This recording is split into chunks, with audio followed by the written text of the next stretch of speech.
आज के 5 दिन हो गए, देश के प्रधानमंत्री कहाँ हैं? अब तक क्यों नहीं जवाब देता? उनके ईंट का जवाब पत्थर से अब तक दे देना चाहिए। जिस तरीके से उन्होंने हमारे बेगुनाह लोगों को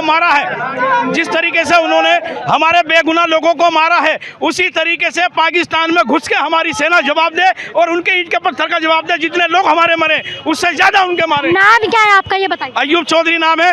यहीं के रहने वाले? यहीं के निवासी, सुंदर नगरी के निवासी है। हाँ जी। आप सरकार से जो सर साहब ये भाई साहब कह रहे थे एक के बदले 10 सिर हमें चाहिए, तो पाकिस्तान के लिए क्या कुछ सोचा? पाकिस्तान का नक्शा मिटा दो, आतंकवाद खत्म कर दो। पाकिस्तान का नक्शा होना चाहिए, आतंकवाद खत्म होना चाहिए। आवाम को मौका दे दें। पाकिस्तान का नक्शा मिटा देना चाहिए। आतंकवाद पैदा करता है, आतंकवादी पैदा करता है, आए दिन हमारे देश पर हमला करता है, बेगुनाह लोगों को मारता है। अभी पुलवामा में उन्होंने 40 हमारे देश के जवान शहीद कर दिए।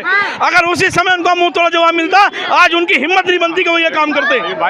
ऐसे लोगों को बिल्कुल छोड़ा जाना नहीं चाहिए। उसके बाद जो बदला लिया गया एयर स्ट्राइक से, सर्जिकल स्ट्राइक से, जैसे उरी और पुलवामा हमला हुआ था, उसके बाद भी ये लोग थम नहीं रहे हैं। अब क्या इलाज होना चाहिए? अब इनका इलाज ये है, इनका मुंह तोड़ जवाब दे। दुनिया के हिस्से से पाकिस्तान की जमीन का नक्शा खत्म कर दो, तभी मानेंगे वो, हाँ, वरना मानेंगे नहीं। मेरा नाम जुगल किशोर है। क्या कहेंगे जुगल किशोर जी, ये जो हमला हुआ है, निर्दोषों की जान गई है? मैं सबसे पहले आपके इस चैनल के माध्यम से, बहुत ही देश में ही शोक की लहर है, मैं उनको सत सत नमन करता हूं जो जाने गई हैं। और ये कहना चाहता हूं कि ये बहुत ही निंदनीय है और बहुत ही घटिया कायराना हरकत है, जिससे देश हमारा पूरा दुख में है। और हम जितने भारतवासी हैं सभी लोग वो सहन नहीं कर पा रहे, क्योंकि उन्होंने जघन्य अपराध किया है। इसकी हम घोर निंदा करते हैं।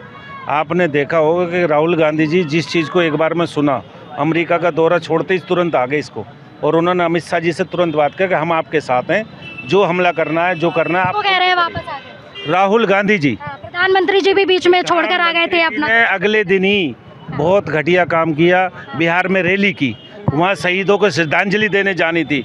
अमित शाह जी रेड कारपेट पे चल रहे हैं, ये कहाँ की इंसानियत है? अमित शाह जी तो तुरंत उनके पास ही मौजूद थे जब से घटना का पता। आपने देखा होगा, पूरी टीवी पूरी मीडिया पे दिखाया है, रेड कारपेट पे उनको श्रद्धांजलि देने जा रहे हैं।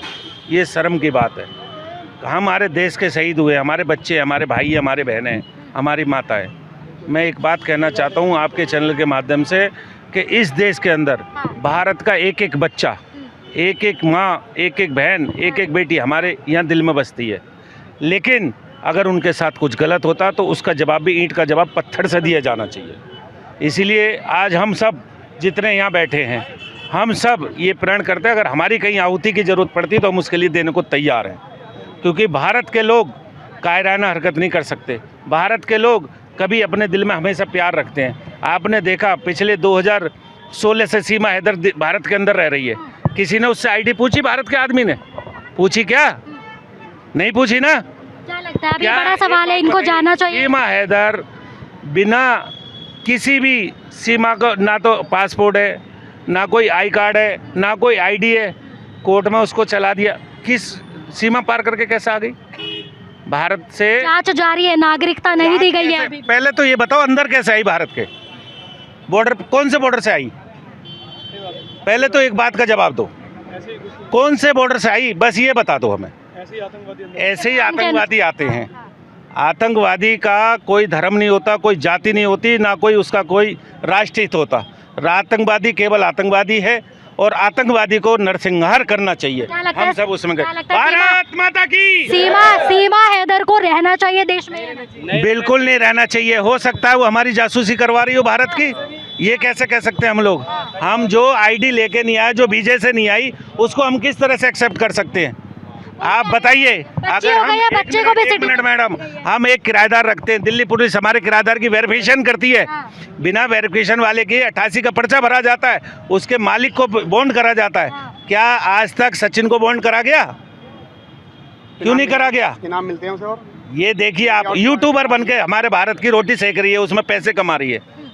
सबसे बड़ी गलती हमारे लोगों की है कि उसको सब्सक्राइब करते हैं। उसको मैं कहना चाहता हूँ कि आप सब मिलकर इसका विरोध करें और भारत में जो भी पाकिस्तानी नागरिक रहेगा उसको बाहर निकालने का काम करें। महिला है वो तो कह रही है मैं पाकिस्तान गई, मैं तो टुकड़े टुकड़े कर देंगे। वो उसका काम है, जो जहाँ रह रही है उसका काम है। हमारे भारत की सरजमी पर अगर आप नागरिकता के आधार पर रह रहे हैं तो हमें कोई दिक्कत नहीं है, क्योंकि वो हमारी भारत की संस्कृति है और भारत के लोग उसको एक्सेप्ट करेंगे।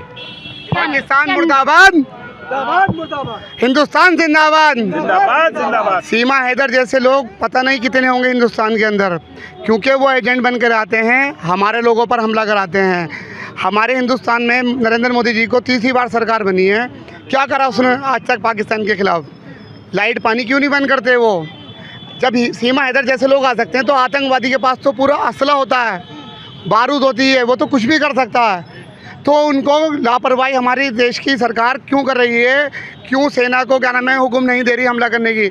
हमारे जैसे को भर्ती करें, इंशाल्लाह इतना भरोसा है अल्लाह के ऊपर और अपने हाथ पैरों पे, हम उनको मार के ही आएंगे, मर के नहीं आएंगे। तो क्यों नहीं कर रहे मोदी जी ऐसा? आप लोगों को मौका देना चाहिए। जी देना चाहिए। क्या कह रहे हैं? एक सवाल और करना चाहता हूँ। हाँ, जिस तरह से अभी अगले महीने से हाँ, हमारी कैलाश मानसरोवर यात्रा शुरू होनी है, हाँ, महादेव का पर्व आ रहा है, हाँ, आपको पता है शिव तेरस पे जल चढ़ता है। वहाँ पर आपने देखो पहलगाम से ऊपर जाते हैं हम लोग, वहाँ पर भी अभी यात्रा की शुरुआत होने जा रही है, लेकिन रजिस्ट्रेशन शुरू हुए हैं। रजिस्ट्रेशन करके भारत के आदमी को भारत के अंदर भेजा जा रहा है। विदेशी यात्री भी कैसे आ सकता है भारत के अंदर? भारत के हम नागरिक हैं और भारत के नागरिक को भी रजिस्ट्रेशन करके भेजा जाता है वहाँ पर, किस लिए कि वहाँ पर कुछ गलत ना हो जाए, समझे? विदेशी लोगों की तो श्रद्धा है, वो तो आते हैं इधर यहाँ पे नहीं, बहुत ज्यादा, आते हरिद्वार हैं। ऋषिकेश महाकुंभ में भी आपने देखा कि- आपने देखो चीन के अंदर कैलाश मानसरोवर है, हाँ। उसका रजिस्ट्रेशन भी कल से शुरू हुआ है। उसके बाद जो है मामला आपने देखा होगा, बिना रजिस्ट्रेशन का एक भी भारतवासी चीन नहीं जाएगा। ये हमारी संस्कृति है।